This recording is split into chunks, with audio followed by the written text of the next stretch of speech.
За яагаад ингэ гомдлын лайв хийхэр болсон бэ гэхээр 40 орчим мянган багш ажилчид үйлдвэрчэндээ итгэж үйлдвэрчний эвлэлийн холбоонд итгэж төр засагтаа итгэж ажил хаялтыг зохион байгуулж эхэлсэн.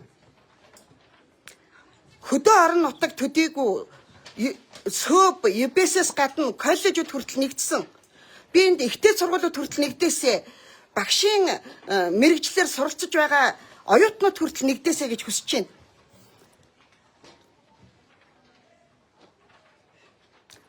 Улс орон маань хэцүү байгаа, эдийн засгийн байдал хэцүү байгаа гэж харсаар, бодсоор, ойлгосоор, төвчсээр өдөөд бид хүрсэн бид нар. Одоо үнэхээр үүнээс цааш амьдралаа авч явахд хэцүү болж байна. Ажилтаа би ингэж байгаа юм чинь, мэрэгчлэлтэй би ингэж байгаа юм чинь, боловсролын салбарт ажиллаж байгаа би ийм байдалд хүрж байгаа юм чинь, надаас доогоор амьдралтай байгаа, ажилгүй байгаа, ажил хийх боломжгүй группд байдаг, өвдсөн, зовсон маш олон хүмүүс яаж амьдарч байгаа бол гэдгийг ингээд төсөөлөхөд үнэхээр бэрх байна, хэцүү байна.